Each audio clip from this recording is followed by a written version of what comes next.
কেমন আছেন সবাই? আশা করি সবাই ভালো আছেন। আজকে বুক কভার ডিজাইন নিয়ে কিছু কথা বলবো। যদিও আমি অত বেশি এক্সপেরিয়েন্স না। তবে কিছু বছর ধরে আমি কাজ করতেছি আসলে বুক কভার ডিজাইন নিয়ে। আমি আমাজন কেডিবিতে কাজ করি। তো ওই হিসেবে আমার এই ছোট্ট একটু এক্সপেরিয়েন্স থেকে আপনাদের সাথে কিছু কথা শেয়ার করতেছি। তো এখন আমি একটা অ্যাক্টিভিটি বুক ডিজাইন করছি। ওইটার আপনাদেরকে দেখাবো। যদিও আমি যদি ডিটেইলস একটা করে বলতে যাই অনেক সময় লেগে যাবে। আমি জাস্ট ডিজাইন কীভাবে করছি, কীভাবে এলিমেন্টগুলো আনছি, ওইগুলো আমি এখানে অ্যারেঞ্জমেন্টগুলো আপনাদেরকে দেখাইছি। আমার মনে হয় এটা দেখলেও আপনাদের অনেকটা ধারণা আসতে পারে। আর আপনি যদি আমার চ্যানেলে নতুন হয়ে থাকেন, please hit the subscribe button and press the bell icon.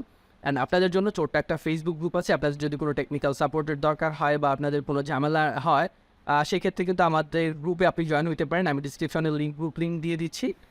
আপনারা সেখানে পোস্ট করলে আমরা চেষ্টা করবো আমাদের সাধ্য অনুযায়ী আপনাকে হেল্প করার জন্য। তো আরেকবার আমার চ্যানেলটা সাবস্ক্রাইব করার জন্য অনুরোধ করে ভিডিওটা শুরু করছি, মূল ভিডিওতে যাচ্ছি। তো চলুন শুরু করা যাক। যারা এই সেক্টর নতুন ঢুকতে যাচ্ছেন তাদেরকে অবশ্যই ডিজাইনের দিকে ফোকাস দিতে হবে। কারণ আপনি যদি যত ভালো ডিজাইন কোয়ালিটি দিতে পারবেন, আপনার প্রোডাক্ট সেল হবে। অথবা আপনি যদি অ্যাক্টিভ মার্কেট যেমন ফাইবার বা আপওয়ার্কে কাজ করেন, আপনার প্রোডাক্ট সেল হওয়ার বা আপনার সার্ভিস সেল হওয়ার পসিবিলিটি আরও অনেক বেশি থাকবে। অ্যান্ড আপনার যদি পোর্টফোলিওটা সুন্দরভাবে দাঁড় করায় ফেলতে পারেন, তো আপনাকে ভবিষ্যতে কাজ নিয়ে চিন্তা করতে হবে না। তো আপনি বুক কভার ডিজাইন করার জন্য আমরা নর্মালি কী করি, বা আমরা কোনো ডিজাইন করার জন্য নর্মালি কী করি, যে অনেকগুলা ডিজাইন আগে দেখছি বা অনেকগুলা ডিজাইন আমরা আগে একত্র করি, তারপর সেখান থেকে কনসেপ্টগুলো নেই, তারপর সেখান থেকে আমরা ডিজাইন করা শুরু করি। তো এখানে একটু ঝামেলা আছে।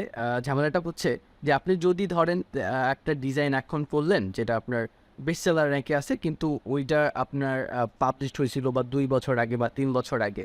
এই 3 বছর আগের যে ডিজাইনটা আসছিল মার্কেটে, এখন যে ডিজাইনগুলো নতুন আসতেছে, নতুন ভালো করতেছে, এই প্রোডাক্টগুলোরই আমাদের কাজ করা উচিত। বা প্রিভিয়াস যেটা ভালো করছে ওইটার ডিজাইন কনসেপ্ট যদি আপনি নেন, সেক্ষেত্রে আপনার কিছুটা ভুল হবে। 2 বছর আগে যে কালারগুলো মার্কেটে ভালো চলতো, যে ধরনের ক্যারেক্টারগুলো ভালো চলতো, এখন কিন্তু ওইগুলো চলবে না। এখন কিন্তু নতুন যে ক্যারেক্টারগুলো আসছে, নতুন যে কালার কম্বিনেশনগুলো আসছে, এগুলো আপনাকে ফলো করতে হবে। তো সেই জন্য আমরা সবসময় সার্চ করবো যে নতুন প্রোডাক্টগুলো কোনটা ভালো চলতেছে বা বেস্ট সেলার চলে আসছে, ওইগুলো নিয়ে কাজ করার চেষ্টা করব। আরেকটা বিষয় হচ্ছে, মানে আগেকার যে ডিজাইন কোয়ালিটি অত কিন্তু ভালো ডিজাইন কোয়ালিটি না। আপনি যদি একটু খেয়াল করে দেখেন যেগুলো বেস্ট সেলার র্যাঙ্কে আছে, ওরা কিন্তু অনেক আগে থেকেই ওই প্রোডাক্টগুলো র্যাঙ্ক করে আছে, এই কারণে ওরা এখনও পর্যন্ত টিকে আছে। নতুন করে যে প্রোডাক্টগুলো আসতেছে সেগুলোর কোয়ালিটি কিন্তু অনেক ভালো। আগেকার বুক কভারের যে কোয়ালিটি ছিল সেখানে অত বেশি যে মানে ফুটে ওঠার মতো কোনো ডিজাইন ছিল এরকম না, চোখে লাগার মতো কোনো ডিজাইন ছিল এরকম না। জাস্ট ওরা মার্কেটিং ভালো করছে, তখন কম্পিটিশন ছিল না, মার্কেট ওইগুলাই ছিল, যার কারণে যে অডিয়েন্সগুলো ছিল বা ক্রেতারা ছিল তারা কিন্তু ওইগুলাই কিনছে। তো এভাবেই ওরা এখন উঠে গেছে। আপনি যদি এখন ওদেরকে বিট করতে চান, আপনাকে অবশ্যই ডিজাইনের কোয়ালিটির দিকে ফোকাস করতে হবে।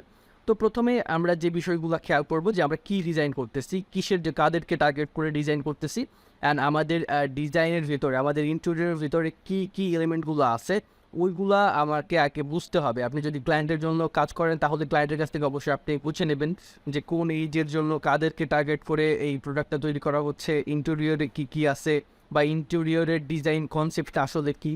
আপনি ইন্টেরিয়রের ডিজাইন কনসেপ্ট দেখে তারপরে আপনি কভারের ডিজাইন করা শুরু করবেন।